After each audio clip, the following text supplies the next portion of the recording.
Ngayong gabi lang mga kapuso, nilamon din ng apoy ang 4 na bahay sa barangay Sangandaan sa Quezon City. Saksi si Victoria Tulad.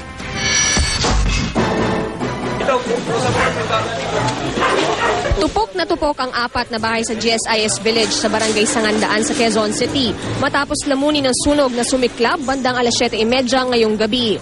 Umabot sa 3rd alarm ang sunog na ayon sa mga bumbero ay nagmula sa kwarto ng isang tenant na nagngangalang Maximo Calyas. Nasa labas daw ng bahay si Calyas na mangyari ang sunog. Anong may mga sabi? Electrical daw? Ay, wala. Hindi pwede kami ng ganyang electrical. Wala pa. Under investigation pa siya. Hindi naman daw nahirapan ng mga bumbero kahit pamasikip ang kalsada. Kaya ganap ng naapula ang sunog mag-aalas 8:30. Pero ang mga biktima, hirap daw tanggapin ang trahedya. Tulad ni Roberto Pastrana Jr. na tanging dingding at bubong na lang ang natira sa bahay.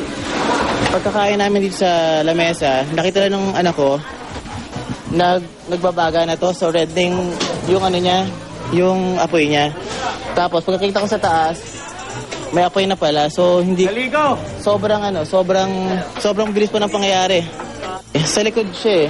Hindi ko lang alam hindi kasi masabi kung dito sa kanila or sa likod po talaga eh. May fire extinguisher daw sina Pastrana pero hindi ito gumana. At sa kabila ng pagpipilit umano niya at ng mga nasunugang kapitbahay na magsalba ng mga gamit, halos lahat pa rin daw ng kanilang naipundar ay naabo na. Gayunman, nagpapasalamat ang mga residente at walang nasaktan sa sunog. Tinatayang nasa 1 milyong piso raw ang halaga ng nasirang ari-arian. Maingat. Mag-ingat ulit tayo sa sunog. Lalo na ganito mga panahon, mainit eh. Minsan malamig, minsan mainit. Ako si Victoria Tulad, ang inyong saksi.